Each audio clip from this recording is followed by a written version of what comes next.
85. Channel 85. Channel 85. Channel 85. Channel 85. Channel 85.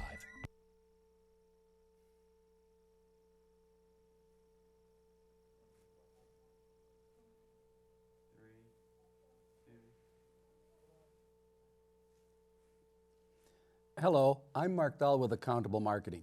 In the last Marketing Matters, I presented an overview of the steps I suggest you take when creating your marketing communications effort. The video of that program is available at yourphrasethatpays.com. I said then that the first step in creating your marketing communications campaign is to determine your core ideology. According to Jim Collins, author of Built to Last and Good to Great, your core ideology communicates this is who we are, this is what we stand for, this is what we're all about. Your core ideology informs you, your stakeholders, and consumers why you're in business and what benefit or benefits you intend to deliver to satisfy otherwise unsatisfied consumer needs and wants. Your core ideology reflects your core values. Embracing your core ideology is essential because it mandates the development of your core competencies. Collins, in Built to Last, says your core competencies determine what you are particularly good at. And he goes on to say your core competencies must be aligned with your core ideology. Now, if you've been in business for any length of time, I suspect you know how difficult it is to align all the elements that create a business, your place, your people, product, pricing, and promotion, to align them in a way that motivates every employee and stakeholder to work with you to help you achieve your vision. I believe your employees and stakeholders buy into your vision in much the same way consumers buy into purchasing your product or service. Your employees need to understand what you're doing, why you do it the way you do it, and how they benefit from helping you achieve success. People want to work for a company that delivers on its promises. They want to do a good job for a company that makes it clear what the company is all about. Employees do want to understand their role in your big picture. A wonderfully successful way to crystallize your vision, that is, articulate your core ideology, is through the development of a strategic plan. To discuss the strategic planning process, I have as my guest tonight Mr. Pat Gruber of Gruber & Associates. Pat lives and works here in Columbia. His website is patgruber.com. Pat has 28 years experience working in corporate positions from entry level to company officer. He served as mayor of a small town and as a city councilman. Pat has a great deal of experience in leadership, change management, personnel management, and strategic planning.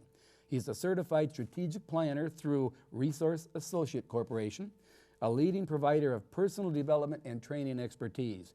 Pat works with individuals, businesses, and nonprofit organizations. Pat, thank you so much for being here. I truly appreciate it. My pleasure. So a strategic plan starts with a vision of the future. Why should a business owner be looking 3 to 5 years ahead when they're trying to figure out what am I going to do this month? What's the point? Why does the small business owner need a strategic plan? Sure. You know, Mark, when we start a business, almost anyone who starts a small business is doing something that they have a passionate about. It started with a dream, something they wanted to accomplish, and they thought it would really be neat to deliver their product or their service to people because they loved it and they cared about it.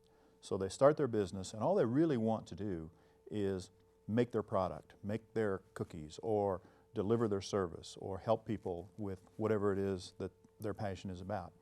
And they start out doing that, and they don't really think about all the other things that go into making a business work.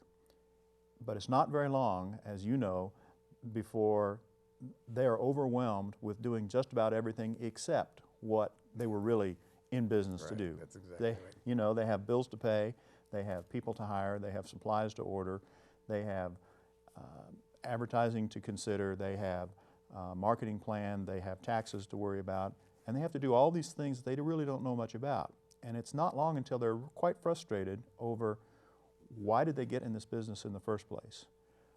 So having a long-term vision of where you want to go with your business is a great way to get a focus on what you're doing. Because there are a lot of days when you're in business when you kind of forget what you got into this for. But if you have a goal, a vision out there of what you want to be when you grow up as a business, it's much easier to stay focused on that and to weather those storms that come along. Right. A lot of business owners that I talk with are really technicians. They understand how to do the work of the business, but they don't understand how to run the business to get and keep customers profitably. And those are two entirely different skill sets. It really is, and unfortunately, people who start businesses often don't consider that there are two different sides to running a business. They have this thing that they want to do, and they really don't want to fool around with all the ancillary things. They just want to do their craft. Right. And they're really good at it, and they love it, and they would love to just do it and never worry about anything else, but it doesn't work that way. Doesn't work that way, does No, it? no. What's the difference between a strategic plan and a business plan? It's really kind of subtle. A business plan is something that you put together to take to the bank, to plan your financials, to make your budget. It contains all of those elements. Your financial projections, which is really all your budget is. It's a plan of how you're going to spend your money and what's going to come in, what are you going to sell, what are your costs going to be. Those are the elements that usually go into a business plan, and hopefully if you're going to a bank with that, you can show a reasonable return on somebody's investment so that you can carry the business forward. That is a part of a strategic plan, but a strategic plan is much larger. A strategic plan contains a number of elements besides just the budget and financial side of it. The strategic plan deals more with your vision, where you want to go, and then how are you going to get there, what are the specific things you have to do. Is that the key element, that the difference, that the business plan says this is where we'll be when we make it, and the strategic plan says this is what we have to do to get from here to there? I think so. I think that's a good way to say it. Okay. Yeah. I was talking with a banker the other day that this fella specializes in making loans to small businesses, and I asked him, the people that come to him with a business idea, how many actually have a bona fide business plan? What do you think he said? I said, out of 10 people, how many come with a honest-to-goodness business plan? It's pretty low. He said he's lucky if he gets 1 out of 10. Yeah. Yeah. And then he gives them the format, here's what you need to do to come back to us, and he says they almost never come back. I have people come to me frequently with an idea Yeah. that they think, because they like it, that everybody in town is going to like it, and everybody's going to buy it, and they're going to be rich in a hurry. Yeah. And Yeah. yet they don't want to sit down and go through the effort of creating a plan, because a plan's a lot of work. This is a huge amount of work. You know, I went through this recently, Yes. and you mentored me through this, and I admit I came to the importance of strategic planning very late. I wish I would have done this many years ago, because it just organizes and prioritizes. Because you're right, everything becomes critically important, and everything is so important that nothing is important, and you end up just doing stuff. And at the end of the day, you know, oh, I just worked so hard today. Well, what'd you accomplish? Well, nothing really. Did you get any customers? Did you get any customers that are? No, not really. But I worked hard. Yep. It's just two different things. So, what are the elements of a strategic plan? How do you actually go about doing it? What's the process? Well, there are several steps in making a strategic plan, and the first thing you've got to do is establish your vision. And just to clarify, and two terms that get interchanged a lot are vision and mission. Right. Vision statement, mission statement. Some people put the mission first, some put the vision first, but let's think in terms of the vision being the first step. And the vision is what do you want your business to be 3 to 5 years from now, or sometime in the future? You typically, for a new business starting out, 3 years is plenty, but at some point in the future, what would success look like to you? What would it, when I'm there? What Yes. will be happening? Yes, yes. If you were What will going it to, look like? sometimes I'll tell folks, if you were going to receive an award, and you were let's say you're an advertising executive, and you have an advertising business, and you belong to a professional association, and you're going to receive an award for being the small ad business of the year, and you're sitting at the banquet to receive that award, and you're being introduced. You visualize what would you want them to say about you. I see. Okay. And that usually is a pretty good idea of what you would describe yourself as if you would say, this means success to me. How concrete does that vision statement have to be? When I suggest to people that they look at this strategic plan development, say, well, start with a vision statement. Just, when you say vision statement, it kind of seems a little soft, a little touchy-feely. How concrete does it need to be to actually be informative and directive? Great question. First of all, we're looking sometime into the future, years into the future. So we can't really make it absolute. And you're suggesting 3 to 5 years? Yeah, that's a good. That seems like far enough away that you can plan for it, but close enough that it means something. Yes, and recognize that it's going to change. Yeah. Whatever you decide is your vision today, it will change to some extent. As you learn more about what you're doing in your business, what the landscape is really like, you'll find out more of what you like about the work you're doing, things that you don't like, and you'll modify it. But you need to have some idea to say, you know, at this point in the future, we'll be successfully serving X number of customers. We'll be in these markets. We will be financially successful. So this is the vision statement. It's that specific. Yeah. Okay. Yeah. Keep it as broad as you can, but you've got to be able to describe, well, what is it that you're doing? Yeah. You know, how do you know when you're successful? Ask yourself that question. Yeah. Okay, so because if you didn't know that, if you didn't have that end fairly well detailed, you wouldn't really know if you're on target today, next week, to get there. Sure. Okay, so it's the vision. Go ahead. Start with the vision. Once you get that established, then things begin to fall in place under. And the vision is the long term. That's the what we want to be.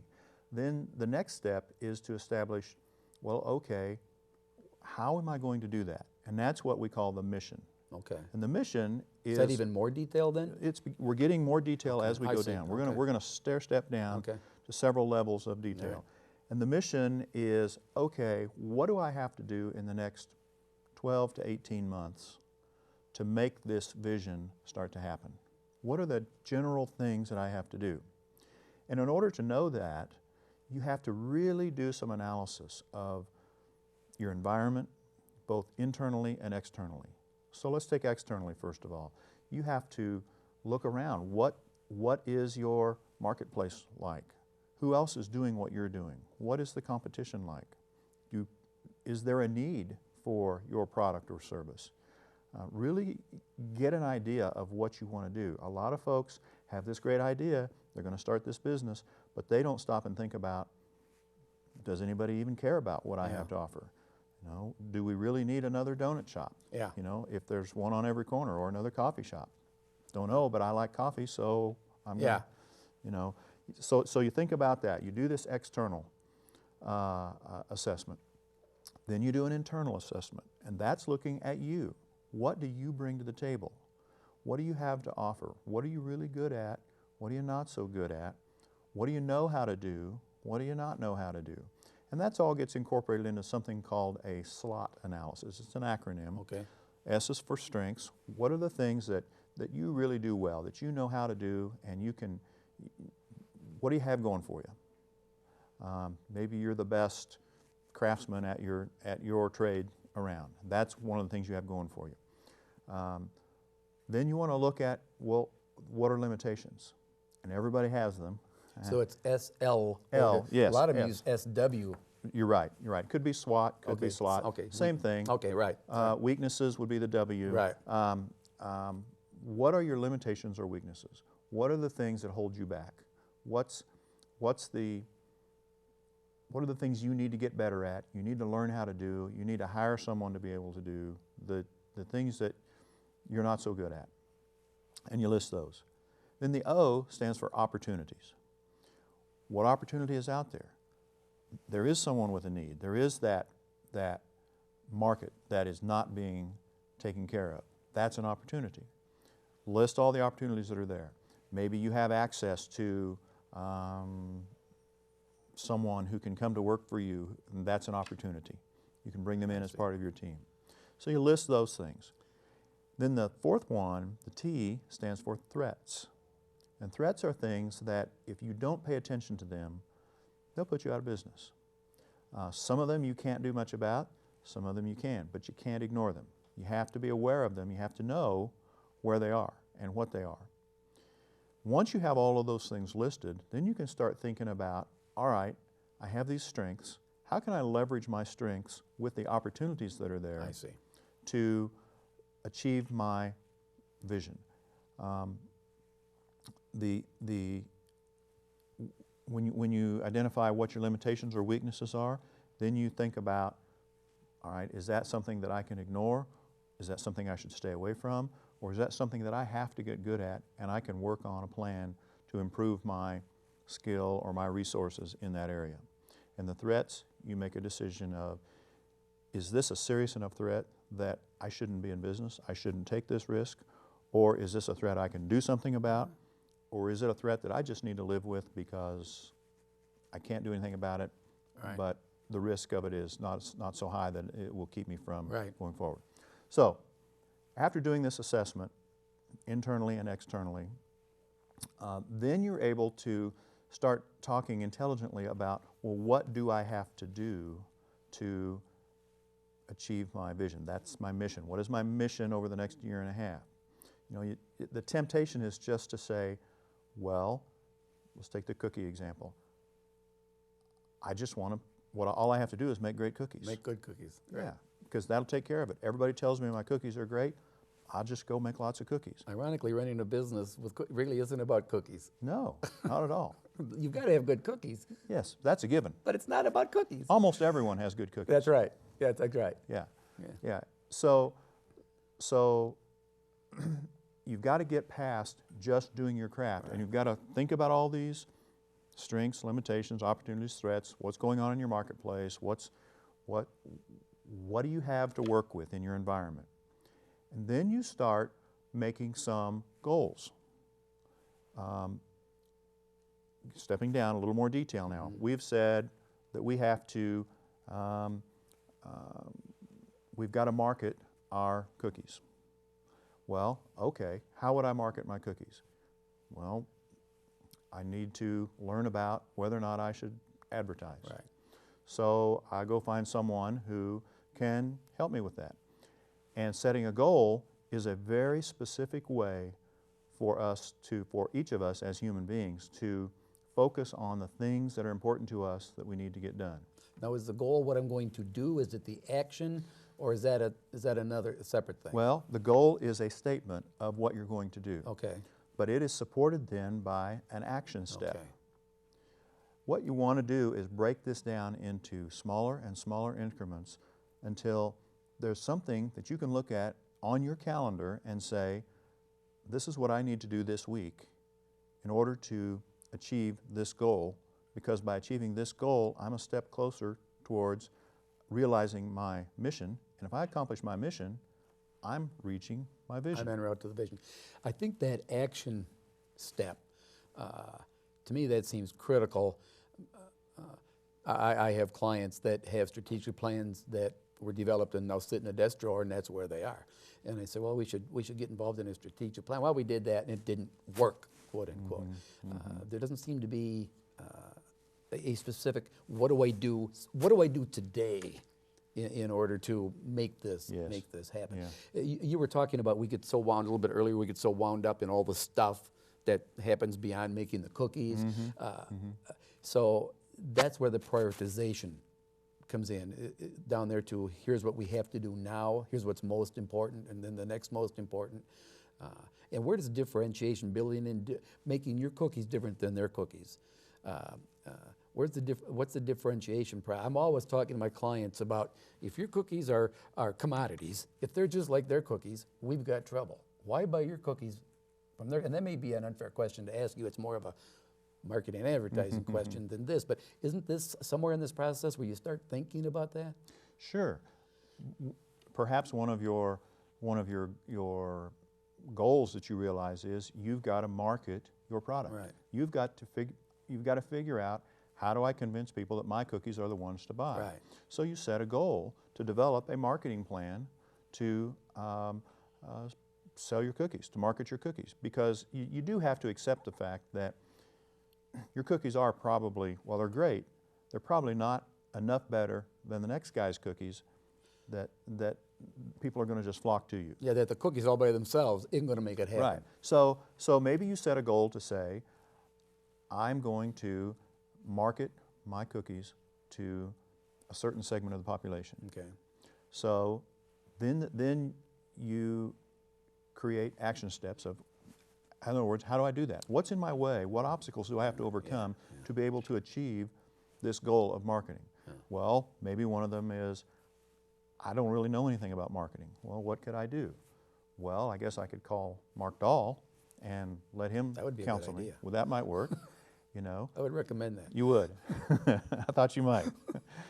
So if that was your goal, if that's part of your action step, literally you've got to transform that from, I need to call Mark Dahl, to, it's on my calendar. Tuesday morning, I'm calling Mark Dahl. I will do it. Yes, and that's why the plan gets stuck on the shelf a lot of the times. Is you're right. People don't transition from this big long plan, which is really no fun to put together. I was going to ask you that in just a sec. Go ahead. Yeah, I'm going to ask you about that next. Okay.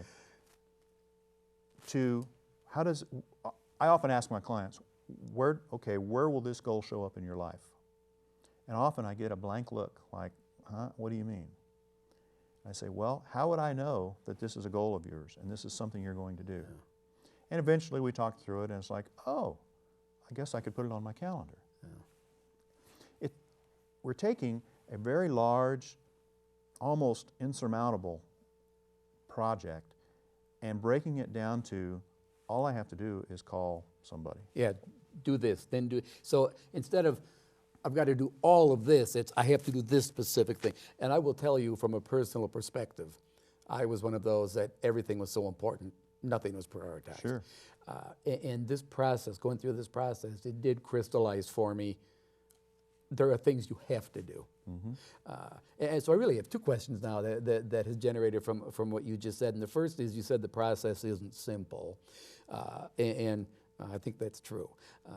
How much time does it normally take, and what's the arduous part of it? And I suggest it's the thinking and the actual serious thought, which is not so pleasant for most of us to do. And the other question is, what happens when you know you have to do something? I mean, in order to make this happen, and I'll give you an example that I come across regularly. Most business owners I talk with are not at all anxious to do personal selling, cold call prospecting. Right. But there are times when that is a critical thing. Well, I'll have a client say to me, I'm not going to do it. I understand it's important, but I'm not going to do it. What do you do in that case? So I've asked you two questions at once, but how long does it take? How hard is it? And then, what do you do if you've got an action and everybody's nodding and saying, yeah, but they're not going to do it? Okay, well, let's take the first one first. You're right. The hard thing about doing a strategic plan is the thinking. You have to really be honest with yourself and ask yourself, or let someone else ask you, hard questions. Right. And you've got to think things through. This is not something that you do in a half an hour. You have to really spend some time with it. Typically, folks I help with a strategic plan will spend 16 to 30 hours together. Now, because it's pretty intense thinking, you can't do it all at once. We break it up into 2 or 3 hour segments usually, because that's about all you can honestly stand. Yeah. And then you need a little time to reflect. Right. The other. Are there assignments in between meetings? Sure. Okay. Sure. Questions to think about, things to consider, a little research to do. Things to actually do. Yeah. Okay. Yeah. Because it would seem to me that to get the action plan started, you get in the habit of taking action. Yeah. And your second question was the person who says, I'm just not going to do that. I know he should do it, but nope. Well, this may be a surprise answer, but the reality is, if it is something that your business can't go forward if you don't do, then you need to seriously ask yourself, should you be in this business? Yeah. And I have had people who, we get to a point like that, and they come to the realization, you know, I don't think I want to do this badly enough to do the things I realize I have to do. And that's a good thing, because you've saved yourself a lot of agony and probably a lot of money. Because it is painful if you know you should be doing something and you're not going to do it, and you have to say to yourself, I'm supposed to do that today. It's hard to go to sleep at night when you know you committed to doing something and you know you're not going to do it. It really is. Yeah. It really is. You mentioned working with other people, stakeholders and employees. A key factor, I think, is getting buy-in, especially from employees. How does the strategic plan, what do we have, about 3-4 minutes left, I think? So how does the strategic, when do you bring them into the process? At what point do you involve them? As early as possible, depending on the relationship of the stakeholder. And stakeholders, by the way, a stakeholder is anyone who stands to gain or lose from the existence or non-existence of your business. Okay. Now, typically, it's your partners or spouse or key employee if you have one, your lender. All of those folks are pretty important stakeholders. And I like to bring them in as early as possible. A couple of reasons. One is buy-in. When they feel like they are a part of the process, then they will take ownership with you and help you make it happen. I think you talked earlier about alignment, and that's how you get alignment, is to give people a reason to feel like they are a part of what's happening. Yeah, what's in it for them, why they should care. The other really important reason why to have other people in it, Mark, is they sometimes see things that you or I won't see, because we have the passion. We want it to be our way, and they may be the one that has to sell us our ideas not so hot. Okay, we just have a couple of minutes left here, but this time is flying by, in my opinion. But some people might strategic plan. We're planning 3 to 5 years out. I'm boxed in. I'm stuck. Once I've got it, how do I account as a business owner? How do I have a strategic plan and then account for change and adjustment? Yeah. You have to understand that a strategic plan is a living, fluid document. It's not a thing that you create one time and then live by it forever. You review your plan regularly, and as conditions change, your goals will change, your mission will change. But at least you have some roadmap to follow and say, okay, this is where I said I was going to go. It's like following a map, and sometimes you come to a detour, and you have to go another way.